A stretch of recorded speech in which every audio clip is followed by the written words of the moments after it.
George, it's finally lovely to meet you because you're a man whose music has been in my life a long time, but a lot of people won't know exactly everything you've done, but I mean, you have covered everything, you know, and you've, you know, received so many awards, Oscars, all that sort of stuff, nominations. What's it like for you now when you look at some of your work, like the new album today that you've got?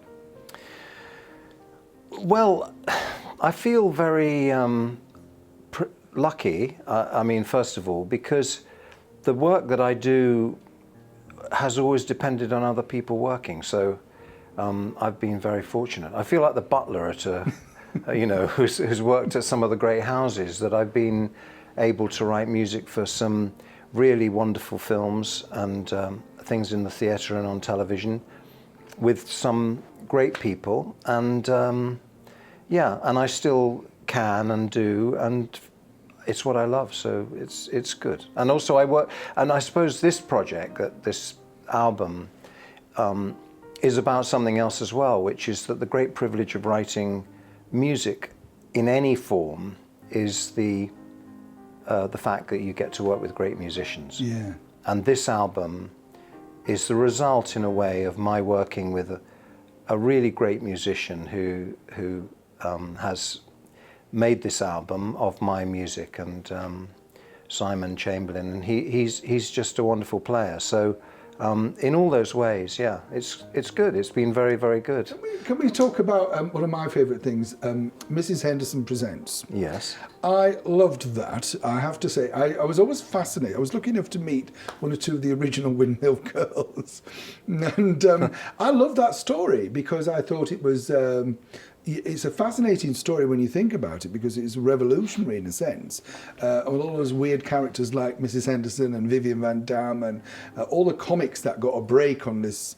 Essentially, they dressed it up, but it would be, you know, dancers, maybe, movement, whatever you want to call it. What was the experience like for you coming up, you know, with the music for that? What was that like? How did you come around? Well, of course, it had two incarnations because I did it as a film. Yeah. And then it became a musical, and Simon Chamberlain, who plays the piano album that we've just done, yeah. he and I wrote. He was the musical director on the film. Wow. Because he's played for me so many times. Yeah. And I said to him, you know, I think this should be a musical.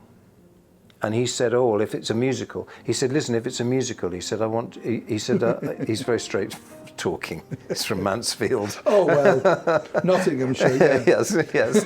He said, if it's going to be a musical, he said, you've got to let me write it with you. Because when we did the film, we did so much research into the music of England in the 1930s and 40s. And it was a really interesting period in music in England, because it was pre the arrival of swing. You know, swing really came from America in a big way during the war, during the 40s, because of Glenn Miller and people like that. Yeah. But the American servicemen had records of swing and all of that. Before that, in England, there was a huge business in dance bands. Yeah. And the dance bands of the 30s in London were unbelievably celebrated and well paid. Yeah. Enormously well paid. Well, they were on Radio Record and in hotels, and in hotels. Yeah. And there's a story, you know, that when the musicians turned up at the Mayfair Hotel, they would drive up to the front. Someone would park their car. This is just the bass player, and a bellhop would carry his bass to the stand, you know. Yeah. And they say Geraldo was in 1930 something was paid $100,000 a year. Wow, in that period. I mean, that's huge, huge money. Yeah. And the music that they played wasn't. It was kind of in that really, really lovely place between ragtime and the arrival of swing. And it had a very, very nice... So in the film, for example, there's a wonderful song, which I didn't write, but we recorded, which Will Young sang, called "The Girl in the Little Green Hat." Yeah. And it's just a perfect example of the music of that time. Yeah. Kind of cute, witty, straight up and down, beautifully written, Yeah. but not with swing. Yeah. And then as a result of that, we did the show, and the show, I thought, it's a subject I love. I mean, it's in a way it's dubious as a subject, because really, what is it about? Is it about the exploitation of women? Yeah. Or is it about the liberation of women? And I think the writers of both the film and the show felt that it was a story about women being in control.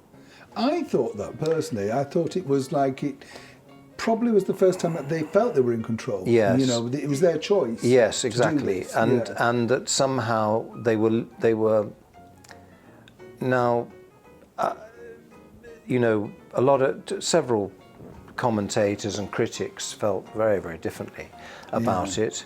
And What do they know, George? Trust me. well, I think that I think it's just I think that the intention of it was literally to tell the story from their point of view. Yeah. It focused on that one girl and sort of her journey, and that was the point. You can't really duck out of the fact that, you know, the windmill was a place where loads of servicemen went, and they were desperate, you know, it was just, you can't really get out of that. It's just a fact. Yeah. But, you know, but it's a long time ago, and I think that I'm not sure necessarily that I think it's very difficult to tell historical stories without reflecting the social attitudes at the time. It's very difficult, and if you go there, you know, as L.P. Hartley said, the past is a foreign country. It's too dangerous to go there. Yeah.